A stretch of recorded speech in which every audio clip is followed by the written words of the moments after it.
một lần xem trọn quá trình dầu mỏ được khai thác từ đất liền, khai thác ngoài biển, rồi vận chuyển qua hệ thống đường ống, tinh luyện và gia công, sau đó được đưa tới trạm xăng để bơm và cuối cùng đi vào bình xăng ô tô của bạn. Xem xong bạn sẽ hiểu vì sao người Mỹ luôn đi khắp thế giới để tranh giành dầu mỏ. Phương thức khai thác dầu mỏ chủ yếu chia thành khai thác trên đất liền và khai thác ngoài biển. Trước tiên chúng ta sẽ nói từ phần khai thác trên đất liền tương đối dễ hơn. Muốn khai thác dầu mỏ, trước hết bạn phải tìm được vị trí của nó. Các nhà khoa học thường sử dụng vệ tinh để tiến hành thăm dò từ trường. Ở những nơi có tài nguyên khoáng sản, từ trường sẽ bị nhiễu loạn, từ đó tạo ra các vùng dị thường từ tính. Cách này chỉ có thể tìm được vị trí đại khái để xác định chính xác dưới lòng đất có thật sự có dầu hay không. Hiện nay phương pháp được dùng rộng rãi nhất là thăm dò địa chấn. Chiếc xe này chính là xe tạo nguồn dung có điều khiển. Dung có điều khiển, thiết bị cốt lõi của xe là bộ dung này. Trọng lượng có thể đạt tới 5 tấn. Khi nó tiếp xúc với mặt đất, nó có thể tạo ra rung động liên tục trên mặt đất và phát ra tín hiệu rung có thể kiểm soát. Đồng thời, trên mặt đất còn có một xe thu thập dữ liệu địa chấn. Nhân viên sẽ tại các vị trí tương ứng bố trí một lượng lớn đầu thu địa chấn. Sau khi xe nguồn rung có điều khiển phát ra tín hiệu rung, những tín hiệu rung này khi gặp các tầng đá khác nhau sẽ bị phản xạ. Các đầu thu trên mặt đất nhận được các tín hiệu phản xạ này sẽ tiến hành phân tích và vẽ ra cấu trúc địa chất tương ứng, từ đó phán đoán dưới lòng đất rốt cuộc có dầu hay không. Một khi xác nhận có dầu mỏ tồn tại, việc tiếp theo cần làm là khai thác dầu mỏ. Trước khi khai thác, công nhân trước tiên sẽ dùng máy khoan lỗ nông khoan một lỗ từ 0,5 m đến 1 m tại vị trí khai thác. Sau khi hoàn thành lỗ khoan, công nhân sẽ cố định lỗ khoan. Tiếp theo có thể dựng giàn khoan. Phía trên giàn khoan là tháp khoan. Tháp khoan thông qua một cần khoan kết nối với một mũi khoan công nghiệp hạng nặng. Trên mũi khoan phủ đầy các răng cắt làm từ các bua Wolfram hoặc kim cương và các vật liệu tương tự. Khi các răng cắt quay, chúng có thể nghiền nát đá một cách hiệu quả. Có một vấn đề là mũi khoan được dẫn động bằng cách nào? Chúng ta đến với giàn khoan. Có thể thấy ở đây có một bàn xoay khớp với một cần khoan vuông hình lục giác ăn khớp với nhau. Trên bàn xoay có bánh răng, nó ăn khớp với bánh răng bên cạnh, được động cơ dẫn động. Vì vậy khi bánh dẫn động quay, cần khoan vuông cũng sẽ quay theo. Nhưng cách này tạo ra ma sát quá lớn. Cho nên, cần khoan vuông thường không tiếp xúc trực tiếp với bàn xoay. Thay vào đó, trên cần khoan vuông sẽ lắp một ống lót, bên trong ống lót có con lăn. Điều này giúp nó trong lúc quay vẫn có thể di chuyển lên xuống ổn định. Ở đáy ống lót có thiết bị khóa. Khi nó khớp vào bàn xoay, nó có thể quay cùng với bàn xoay, từ đó dẫn động mũi khoan trên cần khoan quay theo. Khi mũi khoan không ngừng quay, mũi khoan sẽ liên tục khoan sâu xuống dưới. Ở đây lại có một vấn đề, khi mũi khoan ma sát mạnh với đá, sẽ sinh ra một lượng nhiệt rất lớn. Vì vậy, để bảo vệ mũi khoan, bắt buộc phải làm mát. Cách làm là sử dụng dung dịch khoan. Công nhân thông qua máy bơm áp suất cao trên mặt đất, bơm dung dịch khoan lên đỉnh giàn khoan. Dịch khoan sau khi đi qua cần khoan rỗng sẽ đi thẳng xuống vị trí mũi khoan. Những dung dịch này không chỉ có thể làm mát mà còn có tác dụng bôi trơn. Đồng thời khi dung dịch khoan liên tục được bơm vào, dung dịch sẽ dâng lên dọc theo giếng khoan. Những dung dịch này sẽ mang theo đá bị mũi khoan nghiền nát trở lại mặt đất, từ đó đạt mục đích làm sạch giếng khoan. Sau khi các dung dịch này được làm sạch và loại bỏ tạp chất, chúng sẽ được tuần hoàn trở lại giếng khoan để sử dụng. Khi độ sâu khoan ngày càng lớn, nước ngầm bắt đầu thấm vào trong giếng khoan. Điều này có thể khiến giếng khoan bị sập. Vì vậy, để giải quyết vấn đề này, công nhân trước tiên sẽ rút mũi khoan ra, sau đó đưa một ống trống vào trong giếng khoan. Giữa ống trống và vách đá sẽ chừa lại một khoảng cách nhất định. Do lúc này, bên trong giếng khoan vẫn còn rất nhiều bùn khoan. Vì vậy, ở đáy của ống trống có một thiết bị gọi là van một chiều. Nó có thể ngăn bùn khoan chảy ngược vào bên trong ống trống. Để đẩy bùn khoan ra ngoài, nhân sẽ đưa một nút xi măng vào trong giếng khoan. Phía trên nút xi măng là xi măng, phía dưới là bùn khoan. Sau đó nút xi măng sẽ liên tục ép xuống, từ đó đẩy bùn khoan tiếp tục đi xuống và chảy ra ngoài qua cửa ra của van một chiều. Bùn khoan chảy ra sẽ di chuyển dọc theo khoảng trống giữa ống trống và vách đá. Khi bùn khoan bên trong giếng khoan đã bị ép toàn bộ ra ngoài khoảng trống đó, tiếp theo dùng nút xi măng thứ hai để tiếp tục ép xi măng xuống đến khi hai nút xi măng nối lại với nhau. Lúc này, toàn bộ khoảng trống bên ngoài đã được lấp đầy bằng xi măng. Sau khi xi măng đông cứng, nó sẽ có tác dụng bảo vệ giếng khoan. Sau đó mũi khoan sẽ tiếp tục được đưa trở lại giếng khoan, tiếp tục khoan sâu xuống dưới. Cần chú ý rằng, mỗi khi mũi khoan khoan đến một độ sâu nhất định, đều cần lặp lại quá trình như phía trước, đưa một ống trống mới vào, rồi tiếp tục bơm xi măng. Vì vậy, khi thật sự khoan tới vị trí có dầu mỏ, bên trong giếng khoan đã có rất nhiều lớp ống trống. Khi tiếp tục khoan, mũi khoan đã đi tới vị trí chứa dầu mỏ. Do áp suất của dầu mỏ rất lớn, Nếu lúc này tiếp tục khoan xuống sẽ gây ra hậu quả mang tính thảm họa. Vì vậy lúc này ở trên mặt đất lắp đặt một thiết bị vô cùng quan trọng, đó chính là thiết bị chống phun trào. Thiết bị chống phun trào có thể khi áp suất trong giếng bất thường, nhanh chóng đóng miệng giếng, ngăn dầu khí và các chất lưu khác phun ra mất kiểm soát. Khi lắp xong thiết bị chống phun trào, mũi khoan có thể tiếp tục khoan xuống, nhưng đôi khi để ứng phó với các điều kiện địa tầng phức tạp và đạt được định vị chính xác, giếng khoan cần phải được khoan đổi hướng. Vì vậy cần phải thay mũi khoan bằng loại động cơ bùn khoan này. Bên trong động cơ bùn khoan là một rô tô hình xoắn ốc. Khi bùn khoan áp suất cao đi qua rô tô, nó có thể dẫn động mũi khoan quay. Ngoài ra tại đầu nối của động cơ bùn khoan, ở đây có một góc lệch nhỏ từ 1 đến 3 độ. Thông qua góc lệch nhỏ này, mũi khoan có thể được kiểm soát về phương hướng và góc nghiêng. Từ đó nâng cao độ chính xác của giếng khoan. Khi toàn bộ giếng khoan đã được khoan hoàn tất, tiếp theo sẽ đến bước cuối cùng trong khai thác dầu mỏ. Đó chính là đục lỗ. Trước tiên công nhân sẽ đưa súng bắn vỉa vào vị trí cần khai thác. Bên trong súng bắn vỉa có thuốc nổ lõm. Sau khi thuốc nổ phát nổ, năng lượng lan truyền ra xung quanh, tạo thành dòng xuyên phá cực mạnh và ngay lập tức xuyên thủng ống trống, xi măng cũng như một độ sâu nhất định của lớp đá địa tầng. Từ đó hình thành các lỗ thông. Tầng dầu khí vốn bị ống trống và vòng xi măng ngăn cách sẽ thông với lòng giếng thông qua các lỗ bắn vỉa này. Mỏ cũng có thể chảy vào lòng giếng theo các lỗ này, từ đó được khai thác lên mặt đất. Đây là cách khai thác dầu mỏ trên đất liền. Vậy nếu khai thác trên biển thì sao? Thật ra nguyên lý cũng gần giống nhau. Trước tiên vẫn cần tiến hành thăm dò được dầu mỏ. Điểm khác với khai thác trên đất liền là khai thác ngoài biển cần dựng giàn khoan biển. Nếu vị trí của dầu mỏ nằm ở nơi cách mặt nước hơn 500 m thì sẽ trực tiếp sử dụng giàn khoan cố định. Để khai thác là vị trí sâu hơn, cũng vẫn sử dụng giàn khoan cố định. Chỉ là khung cố định bên dưới sẽ cao hơn.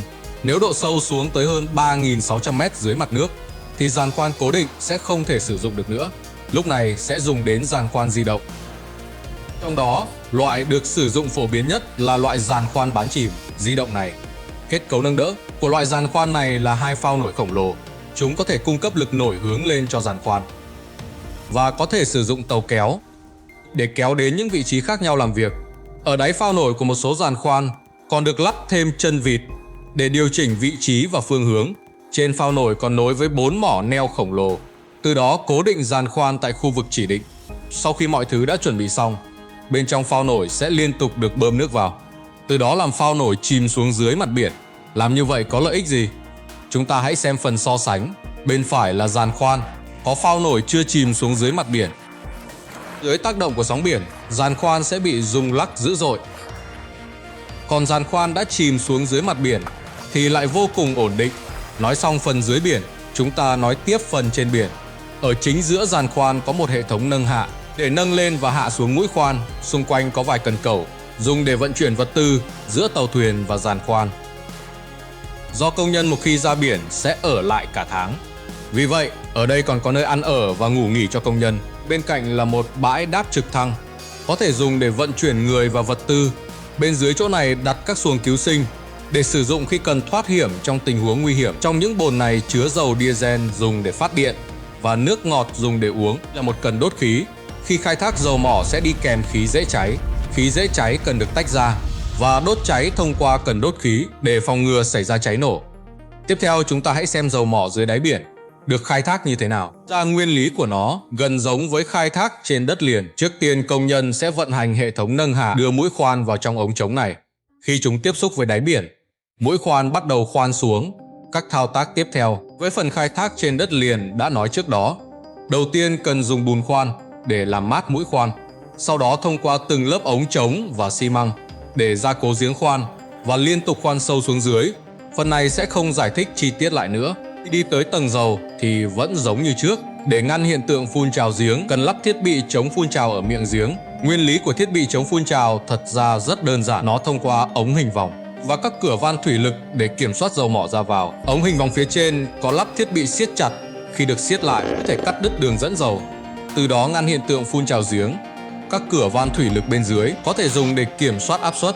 Ở đây còn có một cửa van bịt kín hoàn toàn. Bên trên nó được trang bị một lưỡi dao. Nếu cần bịt kín giếng dầu vĩnh viễn, lưỡi dao có thể trực tiếp cắt đứt đường dẫn và bịt kín hoàn toàn. Sau khi dầu mỏ được thiết bị chống phun trào kiểm soát, tiếp theo nó có thể liên tục được khai thác từ đáy biển lên. Ở đây có một vấn đề, dầu mỏ khai thác ngoài biển được vận chuyển về đất liền bằng cách nào? chủ yếu có hai cách. Một là sau khi dầu mỏ được khai thác lên, nó được vận chuyển trực tiếp về đất liền qua đường ống. Cách còn lại là sau khi dầu mỏ được khai thác lên, trước tiên nó được xử lý sơ bộ trên giàn sản xuất. Sau khi xử lý xong mới vận chuyển về đất liền. Nhưng đường ống dưới biển thật sự dùng để vận chuyển dầu mỏ không hề đơn giản như vậy. Hệ thống đường ống bên trong nó rất phức tạp. Nói chung, khi khoan giếng hoàn tất, thiết bị chống phun trào sẽ được tháo bỏ. Sau đó, lắp một cây thông khai thác. Cây thông khai thác có thể kiểm soát và giám sát lưu lượng dầu tốt hơn, tương đương với một chiếc vòi nước thông minh. Tiếp đó, với cây thông khai thác là một bộ nối chéo. Bộ nối chéo có thể đưa dầu mỏ từ cây thông khai thác vào cụm ống góp sản xuất. Ở giữa chính là cụm ống góp sản xuất. Trên đó tổng cộng nối với 6 cây thông khai thác. Ống góp sản xuất tương đương với một cổng gom tổng.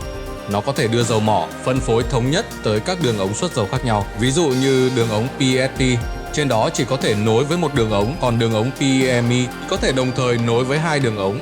Giữa đường ống xuất dầu và cụm ống góp sản xuất còn có một máy bơm tăng áp. Khi lưu lượng và áp suất của dầu mỏ không đủ, thông qua máy bơm tăng áp có thể nhanh chóng tăng áp suất và tăng lưu lượng dầu mỏ. Những đường ống xuất dầu này sẽ liên tục vận chuyển, đó đi lên theo đường ống thẳng đứng. Cuối cùng sẽ vận chuyển dầu mỏ tới giàn sản xuất để xử lý sơ bộ.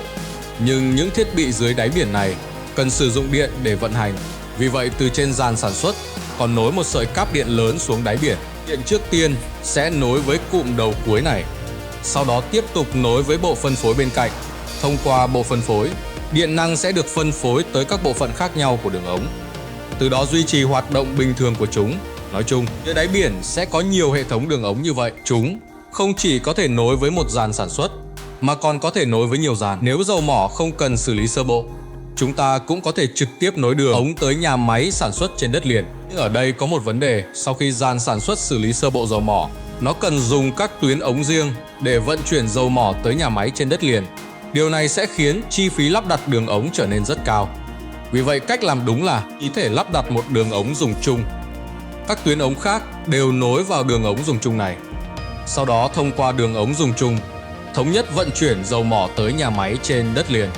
Ngoài phương án thiết kế nối về đất liền, có thể vận chuyển dầu mỏ lên tàu chở dầu ngoài biển, rồi tiến hành vận chuyển bằng đường biển.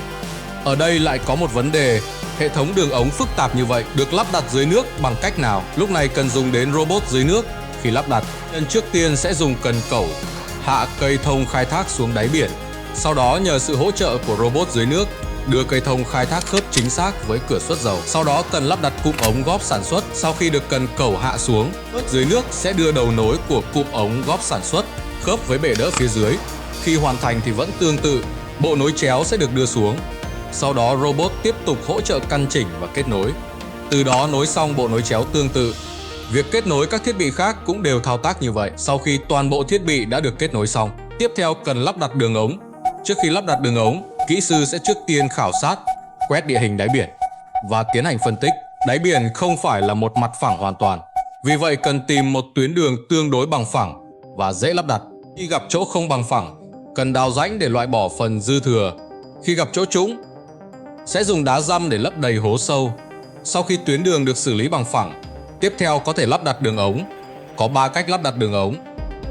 Nhất là kéo lắp đặt đối với đường ống ngắn, kéo đường ống tới vị trí chỉ định, sau đó cho chìm xuống đáy biển để kết nối. 2 cách còn lại là lắp đặt kiểu chữ S và lắp đặt kiểu dây. Chúng ta tập trung vào lắp đặt kiểu chữ S, một đường ống dài, là do rất nhiều đoạn ống ngắn được hàn lại với nhau tạo thành.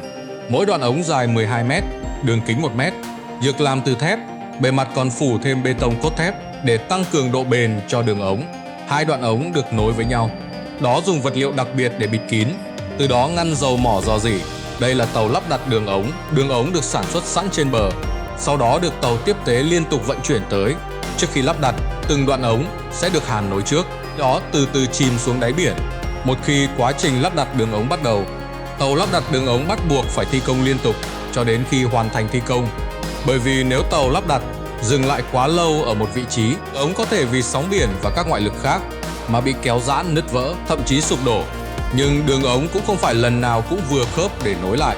Nếu bị thừa ra một đoạn thì đoạn đó sẽ bị cắt bỏ, sau đó dùng đầu nối cơ khí để hàn nối lại với nhau. Nên trong quá trình lắp đặt hoặc sử dụng đường ống khó tránh khỏi việc bị hư hỏng.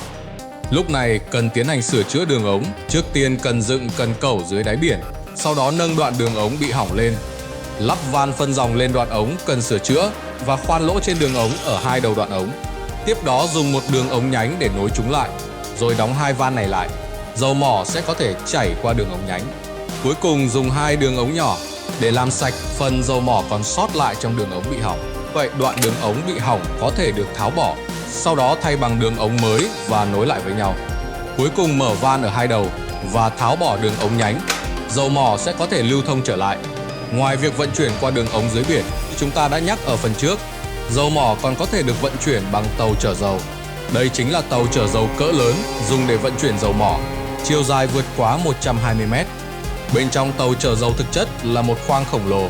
Khổng lồ này được chia thành nhiều khoang dầu nhỏ. Do môi trường ngoài biển vô cùng khắc nghiệt, nên tàu sẽ bị chòng chành rất mạnh.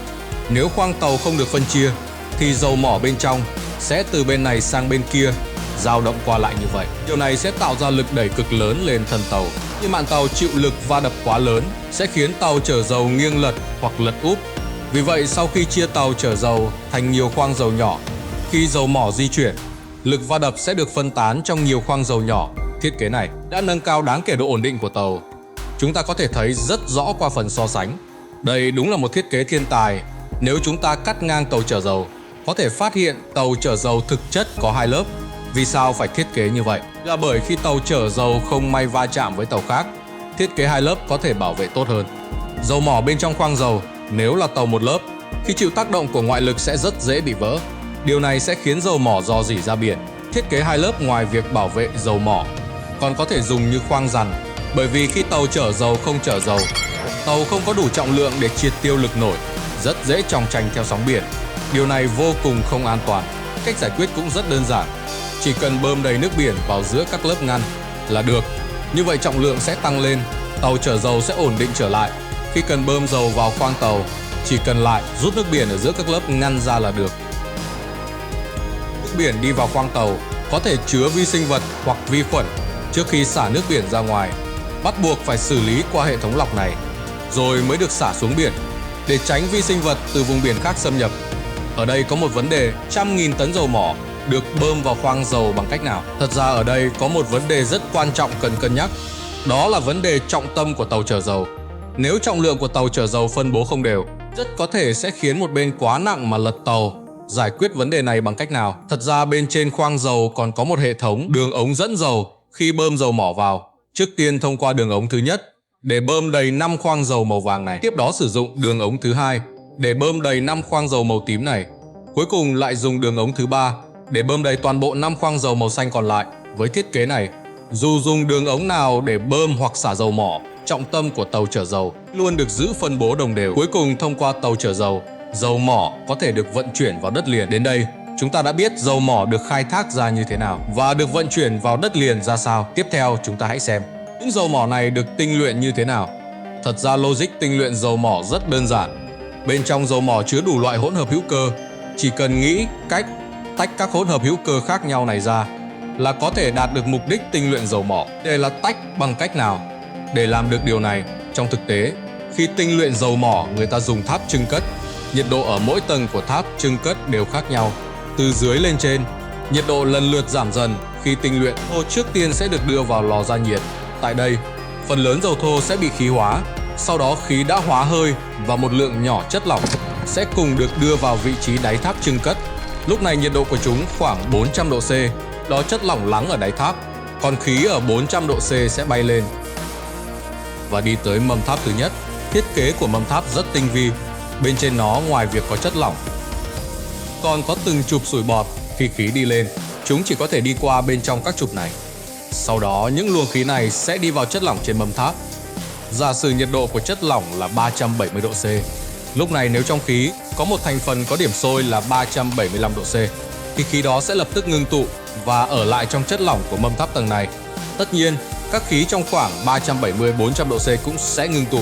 Còn khí có điểm sôi thấp hơn 370 độ C sẽ thoát ra khỏi chất lỏng trên mâm tháp và đi tới mâm tháp thứ hai. Giả sử nhiệt độ chất lỏng ở mâm tháp này là 300 độ C, thì các khí trong khoảng 300 đến 375 độ C đều sẽ ngưng tụ ở tầng này. Sau đó cứ tiếp tục như vậy. Tầng 1 sẽ tiến hành phân tách. Dầu mỏ sẽ được chia thành nhiều sản phẩm khác nhau. Có thể thấy Những thứ này gần như len lỏi vào mọi ngóc ngách của xã hội hiện đại. Vì vậy, dầu mỏ còn được gọi là máu của công nghiệp. Nhưng có một vấn đề, bộ quá trình tinh luyện dầu mỏ không hoàn hảo như chúng ta tưởng tượng. Ví dụ ở mâm tháp thứ nhất, những khí vốn có điểm sôi cao hơn 370 độ C, đáng lẽ đều phải ngưng tụ ở đây. Nhưng luôn có một số thành phần khí không nghe lời. Chúng sẽ vượt lên bất thường tới tầng trên và ngưng tụ ở đó. Điều này rõ ràng đi ngược lại mục đích tinh luyện dầu mỏ. Muốn giải quyết vấn đề này thật ra cũng rất đơn giản. Chỉ cần đưa chất lỏng đã ngưng tụ ở tầng trên qua đường ống, chảy ngược xuống tầng dưới. Nhiệt độ tầng dưới cao hơn. Nó có thể khí hóa chất lỏng từ tầng trên đi xuống, từ đó chỉ giữ lại những thành phần cần thiết sau khi quá trình phân tách dầu mỏ hoàn tất. Phần cặn dầu còn lại ở đáy nên xử lý thế nào? Thật ra trong cặn dầu vẫn còn rất nhiều thành phần hữu ích, nhưng điểm sôi của những thành phần này rất cao. Có loại thậm chí vượt quá 1000 độ C. Vậy phải xử lý bằng cách nào? Chúng ta hãy xem thêm một thí nghiệm. Đây là một bình chứa nước, áp suất khí quyển tiêu chuẩn. Nước sẽ sôi ở 100 độ C. Nhưng nếu chúng ta giảm áp suất bên trong bình, thì nước có thể sôi ngay ở 50 độ C. Dựa trên nguyên lý này, phần cặn dầu sẽ được đưa vào thiết bị chưng cất giảm áp. Sau khi chưng cất xử lý, các thành phần nhẹ hơn sẽ được chế thành sáp hoặc dầu bôi trơn. Còn các thành phần nặng hơn bên dưới sẽ được chế thành nhựa đường hoặc nhiên liệu công nghiệp. Cần chú ý rằng, các sản phẩm chưng cất từ dầu mỏ, nhiều loại vẫn cần được gia công lần 2. Ví dụ loại xăng được dùng phổ biến nhất sau khi đi ra khỏi tháp chưng cất. Nó được gọi là xăng chưng cất trực tiếp. Chỉ số octan của xăng chưng cất trực tiếp khá thấp, thường chỉ nằm trong khoảng 40 đến 60. Còn loại 92, 95 mà chúng ta thường nói tới là chỉ số octan của xăng. Chỉ số octan càng cao, khả năng chống kích nổ của xăng càng mạnh. Vì vậy, xăng hiện đại thường yêu cầu chỉ số octan không thấp hơn 90. Để thu được xăng có chỉ số octan cao hơn, cần sử dụng công nghệ reforming xúc tác để cải biến cấu trúc phân tử của xăng. Từ đó tạo ra các thành phần xăng có chỉ số octan cao. Nhưng loại xăng này vẫn chứa các thành phần có hại như hợp chất lưu huỳnh, không thể thải trực tiếp ra ngoài. Vì vậy còn cần tiến hành xử lý hydro tinh chế. Xăng sẽ được gia nhiệt và tiếp xúc với chất xúc tác đặc biệt để xảy ra phản ứng hóa học, từ đó loại bỏ các thành phần có hại như hợp chất lưu huỳnh. Cuối cùng, các thành phần xăng từ nhiều nguồn khác nhau sẽ được pha trộn theo tỷ lệ, rồi thêm chất chống kích nổ, chất chống oxy hóa và các phụ gia khác. Cuối cùng, mới thu được xăng thành phẩm có thể sử dụng trực tiếp. Nhà máy lọc dầu sẽ lưu trữ lượng xăng đã xử lý xong hoặc vận chuyển tới các kho xăng dầu trung tâm ở từng khu vực. Sau đó xe bồn sẽ tiếp tục chuyển xăng tới các trạm xăng cần thiết. Bên dưới mặt đất của trạm xăng thường chôn nhiều bồn chứa dầu khổng lồ. Mỗi bồn chứa có thể tích khoảng 30 mét khối. Nhưng do bồn chứa dầu quanh năm bị chôn dưới đất, theo thời gian, bồn chứa có thể bị ăn mòn, từ đó dẫn đến rò rỉ xăng. Vì vậy, bồn chứa dầu hiện nay ở lớp ngoài thường được làm bằng vật liệu gia cường sợi thủy tinh. Nhưng có một vấn đề, xăng sẽ bay hơi. Khí bay hơi sẽ tích tụ ở phần trên của bồn chứa. Nếu lượng xăng do xe bồn vận chuyển tới được bơm trực tiếp vào bồn chứa, thì lượng khí tích tụ bên trong bồn chứa sẽ bị đẩy ra ngoài khí quyển, từ đó tạo ra nguy cơ cháy nổ rất lớn. Để giải quyết vấn đề này, khi xe bồn vận chuyển xăng tới, nó sẽ được nối trước với một van trên mặt đất, thì xăng trong bồn chứa được nạp tới khoảng 95%. Van chắn ở đây sẽ nâng lên trên, từ đó đóng kín cửa nạp dầu để ngăn xăng bị nạp quá đầy. Đồng thời ở bên cạnh còn có một van khác, nó cũng nối với một đường ống. Khi van bên trái bắt đầu bơm dầu, xăng dâng lên, lượng khí trước đó tích tụ bên trong bồn chứa sẽ được xả ra qua van bên phải này và đưa trở lại xe bồn.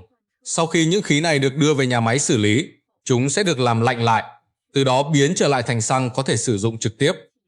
Khi chúng ta dùng trụ bơm xăng để đổ xăng, máy bơm dầu ở đáy bồn chứa sẽ được kích hoạt, sau đó xăng đi qua một đường ống dài đến súng bơm xăng, từ đó có thể đổ xăng cho ô tô của chúng ta. Cảm ơn các bạn đã theo dõi hết video ngày hôm nay. Nếu thấy những thông tin này thú vị, đừng quên nhấn nút đăng ký kênh, bấm chuông thông báo để không bỏ lỡ những bí ẩn tiếp theo sẽ được bật mí trong tập kế tiếp nhé. Xin chào và hẹn gặp lại các bạn.